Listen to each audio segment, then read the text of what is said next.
நல்ல கூட்டு, பொரியல், அவியல், வறுவல் இந்த மாதிரி செஞ்சுட்டு அது கூட ஒரு வடகம் இருந்தால் தான் அந்த லஞ்சே வந்து உங்களுக்கு ஃபுல்ஃபில் ஆகும். நல்ல ஒரு கிறிஸ்பியான வடகம் வீட்லேயே செய்யலாம். பொதுவாக வெயில் காலத்தில் ஏப்ரல் மே நாளே வீட்டில் அம்மாக்கள் எல்லாருமே செய்கிற இந்த வடகத்தில் நான் ஒரு சின்ன சேஞ்சோட சாதாரணமாக நம்ம அரிசியில் செய்கிறத நான் இன்னைக்கு ஒரு பாரம்பரிய அரிசியை யூஸ் பண்ணி செஞ்சு காமிக்கிறேன்.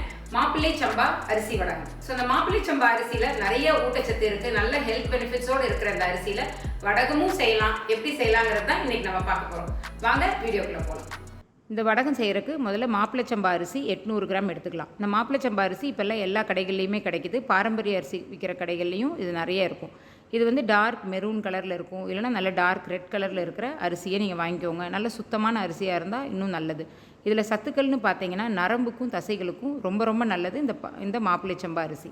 இது கூட 200 கிராம் ஜவ்வரிசி, மாவு ஜவ்வரிசி எடுத்துக்கலாம். ஸோ இந்த ரெண்டையும் யூஸ் பண்ணி தான் நம்ம இன்றைக்கி வடகம் செய்ய போகிறோம். ஸோ இதை ஃபஸ்ட்டு அரிசியை நல்லா கழுவிக்கலாம். நல்லா கழுவி வெயிலில் காய போட்டுடணும். ஒரு 2-3 மணி நேரம் நல்லா காஞ்சோன்னே அந்த அரிசியை எடுத்துக்கலாம். அது கூட ஜவ்வரிசி 200 கிராம் ரெண்டையும் சேர்த்து நம்ம இப்போது மிஷினில் அரைக்க போகிறோம்.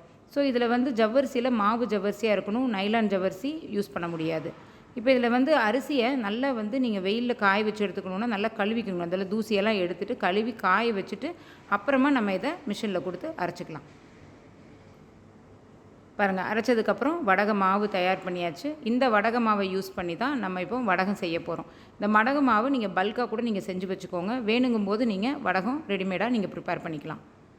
நல்லா நைஸாக அரைச்சி வாங்கிக்கோங்க மிஷினில். மிக்சியில் அரைச்சிங்கன்னா அந்தளவுக்கு உங்களுக்கு நைஸாக வராது. இப்போ இதை நம்ம இப்போ வடகம் செய்ய போகிறோம்.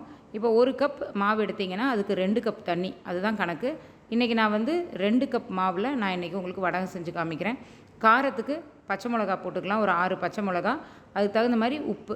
ஸோ காரம் உப்பு ரெண்டையும் ஒரு மிக்ஸி ஜாரில் போட்டுட்டு கொஞ்சோண்டு தண்ணி ஊற்றி நல்லா நம்ம நைஸாக அரைச்சி எடுத்துக்கோங்க. அரைச்சி எடுத்துகிட்டு அந்த அரைச்ச விழுதை வந்து நம்ம வடிகட்டி தண்ணி கொதிச்சிட்ருக்க தண்ணியில் ஊற்ற போகிறோம். இப்போ இந்த தண்ணி பாருங்கள் லேசாக சூடாயிருச்சு. நான் 2 கப் மாவு போட போகிறேன். ஸோ 4 கப் தண்ணி ஊற்றியிருக்கேன். அது கூட இந்த சாறை நம்ம பிழிஞ்சு எடுத்துடலாம். பச்சை மிளகாவும் உப்பும் இதில் சேர்த்துருக்கோம். அதுக்கப்புறமா கொஞ்சம் பெருங்காயத்தூள் கொஞ்சம் நல்லா தாராளமாக போடணும்.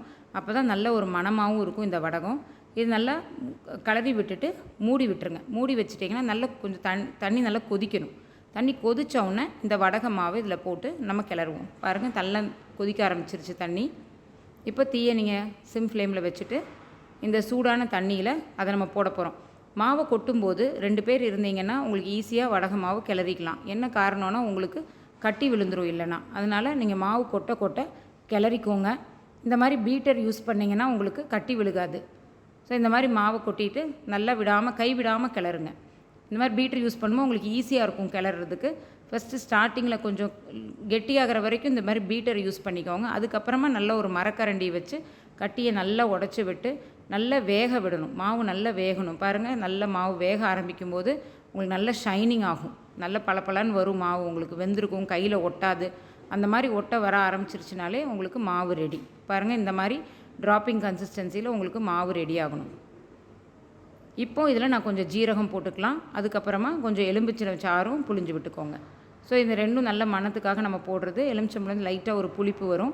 ஸோ அதுக்காக இதை நம்ம நல்லா மிக்ஸ் பண்ணி விட்டுக்கலாம். மிக்ஸ் பண்ணிவிட்டு இதை வந்து ஒரு கண்டெய்னரில் மாற்றிக்கோங்க, ஒரு பாத்திரத்தில். ஏன்னா ரொம்ப சூடாக இருக்கும் இது. இதை நம்ம இப்போ ஒரு கண்டெய்னரில் மாற்றி கொஞ்சம் நேரம் அதை ஆற விடுவோம். ரொம்ப ஆறணும்னு அவசியம் இல்லை. கொஞ்சம் வார்மாக இருந்ததுன்னா உங்களுக்கு கை வச்சு உங்களுக்கு கிள்ளு வடகம் வேணுனாலும் கிள்ளு வடகம் போட்டுக்கலாம்.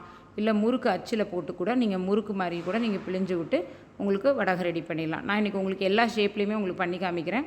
இந்த முறுக்கு அச்சில் அந்த முறுக்கு புளிவோம் இல்லையா, அந்த அச்சை நான் இன்றைக்கி போட்டிருக்கேன். போட்டுட்டு இதுக்குள்ளார நான் வந்து ஸ்பூன்லேயே எடுத்து போடுறேன். ஸ்பூனை வந்து கொஞ்சம் ஈரம் பண்ணிட்டு போட்டிங்கன்னா மாவு பாருங்கள் உங்களுக்கு ஒட்டாமையே உங்களுக்கு ஈஸியாக உங்களுக்கு வரும். தண்ணியில் முக்கிட்டு இந்த மாதிரி எடுத்து போடுங்க. கையில் ஒட்டாமல் உங்களுக்கு ஈஸியாக நீங்கள் வடகத்தை பிழிஞ்சிடலாம். இதில் வடகம் வந்து உங்களுக்கு குச்சி மாதிரியும் பண்ணலாம், இல்லை முறுக்கு ஷேப்பு, உங்களுக்கு என்ன மாதிரி ஷேப்பில் வேணுமோ அது மாதிரி நீங்கள் இதை ஷேப்பை மாற்றிக்கோங்க. இதில் மாப்பிள்ளை சம்பாவில் நிறைய சத்துக்கள் இருக்குது. மெயினாக வந்து பார்த்திங்கன்னா ஸ்டமினா, நோய் எதிர்ப்பு சக்திக்கு மாப்பிள்ளை சம்பா அரிசி ரொம்ப நல்லது. டயபெட்டிக் பேஷண்ட்ஸ்க்கு இது ரொம்ப நல்லது. ஸோ அந்த மாதிரி நம்ம சாதாரண அரிசியில் செய்கிறத விட இந்த மாதிரி மாப்பிள்ளை சம்பா அரிசியில் நீங்கள் செய்யுங்க. நார்ச்சத்து நிறையா இருந்தாலும் உங்களுக்கு நல்ல ஷேப் கிடைக்கும். இந்த வடகம் டேஸ்ட்டும் உங்களுக்கு ரொம்ப நல்லாயிருக்கும். நல்ல ஒரு மொறுமொறுன்னு ஒரு வடகம், அரிசி வடகம் மாதிரியே தான் இருக்கும் டேஸ்ட்டு. நீங்கள் இதை செஞ்சு பாருங்கள், கண்டிப்பாக இது ரொம்ப பிடிக்கும் எல்லாத்துக்குமே. பாருங்கள், இது முறுக்கு ஷேப்பில் பண்ணியிருக்கேன். அது ஸ்டிக்கு மாதிரி வந்துச்சு, குச்சி மாதிரி செய்கிறது. அதே மாதிரி கிள்ளு வடகமும் இதில் செய்யலாம். சின்ன சின்னதாக நீங்கள் கையில் எடுத்து பிட்டு வச்சிடலாம். இப்போ இந்த மாதிரி கையில் செய்யும்போதும் கையை ஈரம் பண்ணிக்கோங்க. ஈரம் பண்ணிவிட்டு எடுத்திங்கன்னா கையில் வந்து மாவு ஒட்டவே ஒட்டாது. உங்களுக்கு எல்லா ஷேப்லேயுமே இந்த மாதிரி நீங்கள் வடகத்தை பிழிஞ்சு விட்டுட்டு வெயிலில் எடுத்து காய வச்சுருங்க. வெயிலில் காய வைங்க ஒரு 2-3 நாள். நல்ல இந்த மாதிரி வெயில் காலத்தில் உங்களுக்கு சீக்கிரமாகவே காஞ்சிரும். நல்லா பாருங்கள், காஞ்சதுக்கப்புறமா இந்த வடகம் எப்படி இருக்குதுன்னு பாருங்கள். நல்லா அரிசி கலர்லேயே உங்களுக்கு மாப்பிள்ளை சம்பா வடகம் ரெடி ஆயிடுச்சு. இந்த மாதிரி முறுக்கு ஷேப்பில் பண்ணது.